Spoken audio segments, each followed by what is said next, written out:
So you're a real estate agent, and moving into 2023, we're going to show you how to cut expenses and still keep your pipeline full.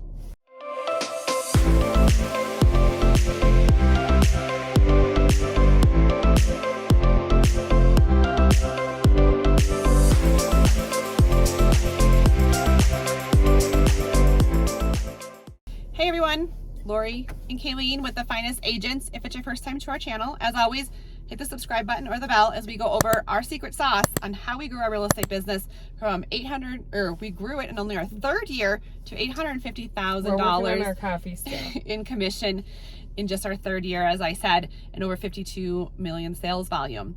If you want to join us here at EXP, or you want to know more information on exactly how we do this, each month, our overhead each month is only $240, and we have our pipeline full on how we generate these leads.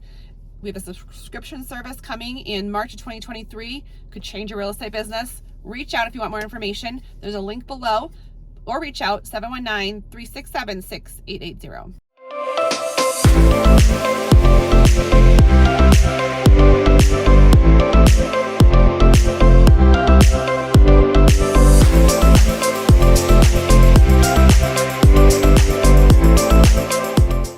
Okay, so it's 2023. Typically in real estate, at least here in Colorado, we usually have a slow first quarter. And so Lori and I, we always try to, reassess at the year end, see where we want to go the next year and kind of map it out. And for some reason, we're always paying attention to our expenses. What are we spending versus what we're bringing in? Is that really working? At the end of the day, you have to make your money work for you.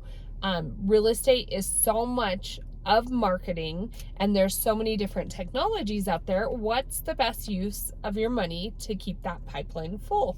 Well, we got it solved. Right. So today we're talking again all about how to decrease your expenses in this market. As we hit 2023, some of us, we look at the statistics of the number of agents who are leaving the business, and it's kind of staggering to see how many people are now, after coming off of the glory days of 2020, 2021, when agents were selling homes without even doing anything. Now is when you earn your keep. Now is when you got to double down, but you got to figure out, what are you going to spend your money on? And I think that's what Kaylee and I talk about all the time is reassessing. We sit down and you subscribe to all these things, or you jump into all these things and you got hooked into them. We did the same thing, but really what's going to be the bang for your buck? Exactly. And what do you need to stay in contact with people who are thinking of moving? And that's what we really zoned in on. And I think especially as a newer agent, we didn't have a ton of money, Yeah. Well, and I will say that because I was going hoping you would lead up to that, so I'm just gonna butt in here. As an entrepreneur, it should be a priority. If what is feeding you doesn't cost you money, great, but most likely you're going to have to invest part of what you're making back into your company to make sure that you are keeping that business going. We actually, so we've grown our team. You try to put stuff out there, different systems in place, and at the end of the day, we reassess and we realize that in order to stay in this industry long term, we're gonna have to keep feeding the business that's feeding us. Yep. And so make sure, and when you're reassessing, you make room for that. It's real hard, I think, as an entrepreneur, and we get paid sporadically as real estate agents. You want to make sure and create some sort of budget and some sort of plan that's going to hold you over for at least 4 months. Yeah, and we're going to talk to you guys in this video specifically on exactly what we do.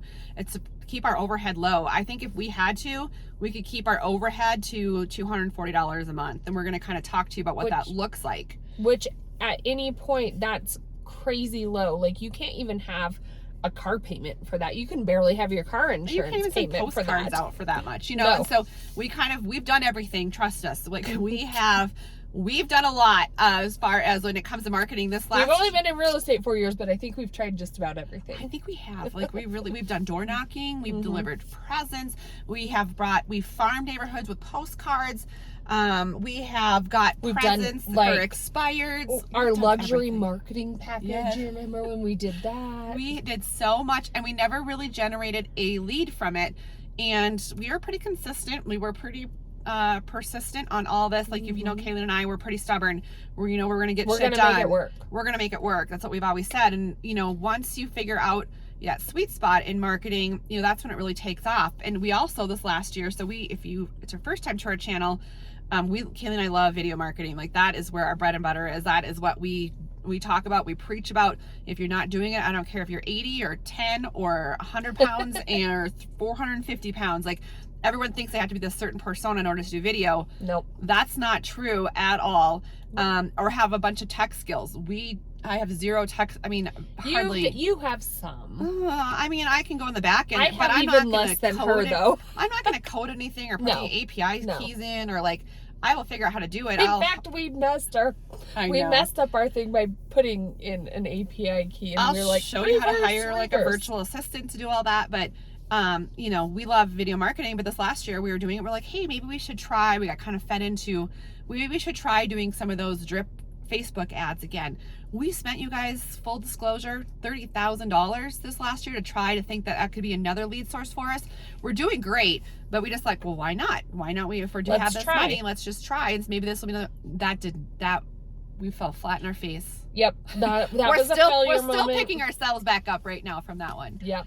And so that really is, like, I think in real estate and really just being an entrepreneur, you're always going to have to be morphing into what's next, what are you going to do to keep up, and then being able to look at what you're trying and assess it and make that call, whether it just needs more time or let's cut our losses and move on. Yeah. Luckily, we do have each other to bounce that off of. Find your person to help you reassess. Maybe it's your bookkeeper. Maybe it's your spouse. Maybe you do have a business partner. Or come join us. You know, you have to continually be seeing what's coming up, what potential problems in that market are, and how you're going to overcome that. The other part to that is the ever-changing technology. But what Lori and I do know is that you have to feed that business, and you have to be able to have something that's affordable and sustainable, because at the end of the day, we make decent money as real estate agents, but by the time you pay your business, pay your overhead, pay your taxes, you're going to have to be keeping that pipeline full to stay in the business. Right. And I would say, do you remember we went to that one conference and that one lady got up and we were still doing really well because there was a conference for people who were doing. I still can't. She was like, I instantly stopped listening because I was like, that I cannot relate to that. I never want to do that. She was said, my overhead each month from Google ads or whatever she was doing was over $100,000 a month. And she had a team of 8 agents. So she has over $1.2 million in expenses. The amount of volume of business you have to do just to get that back just sounds exhausting to me. I was like, that's never my goal. I never want to spend that much money. She has a overhead. successful team, but it's a totally different vibe. Like they have to close so many deals, because when you take on that sort of overhead, you better believe it that you're gonna have to have really tough conversations. And like, Lori and I just don't do business that way. I'm too tired to do business that way. No. I want to value my time, and I just think that's not valuing your time or the money. I don't know. I just was like, I still can't think about that. So I've been doing a wealth series, and it goes over just like anything from personal to business budgeting. And one of the key takeaways that I've taken away, I always struggle with, how much money should I have sitting in an account just in case? How much money should you be investing over here? And one of the things that I could appreciate is have whatever stream of revenue that you have coming in set aside for months. I was like, well, why not like 6 months or a year? Like, I would feel better about that, because your money sitting in an account is actually going to depreciate. So you should have 4 months worth of your overhead that it costs to run your business, 4 months of whatever your personal expenses are setting aside. Anything above and beyond that, you should be trying to figure out how to make that money work for you. Yep. So reassess, like we go through, and we're always reassessing. All right. So number one is reassess. We're going to go with number one. Okay. Reassess. So you're going to go through and look at all your expenditures. Yes. And I mean, literally, I know it's a pain in the ass, but go through your bank statement, because we'll go through and we'll be like, what was that subscription? Like, we haven't seen an email from that. And then we'll say, oh, we do use that still, or we tried that and it didn't work. We just need to figure out. So then we'll literally, while we're sitting there going through that, cancel if we need, or maybe relook at that and say, do we really need that amount of zaps or that amount of whatever it is, and adjust the pricing. Well, sometimes like our Envato subscription, we have that for kind of our back end for our virtual assistant who does our editing. But I was like, it expired because we changed cards. We had a new like touchless card come through, and it didn't go through. And I'm like, I'm just gonna sit and see if she actually uses it, because otherwise we're paying that every month, which is only like $20 or something like that. But it adds up, and unless she says I still use that, I mean, I'll start it again. But I was like, those are the little things. Like, even my personal life, I'm sure like there's all these like little Apple comms or whatever that come through, and I'm like, what was that? What is that $5.99 for? Oh, that's the reading storage subscription. On I brought my whatever. And so I think even kind of switching cards sometimes actually flags some things that you use and don't use. So you definitely want to reassess. And I'm not going to say every month, but I would say every other month. Be reassessing where your money is going, and question yourself if you actually use it. If you're unsure, maybe just let it ride and see if you're actually in need of it, or you can do without it. Sometimes those are hard conversations. I think when we were doing that Facebook drip campaign, you know, they kept saying it's gonna work, it's gonna work, it's gonna work, it's gonna work, and I'm like, I can only spend, I don't mind putting out forth the effort and the work to make it work, and I know that consistency is the key, but I don't have enough money to put out $5,000 to $6,000 every month, and you keep telling me it's going to work, but I'm not seeing any return on that.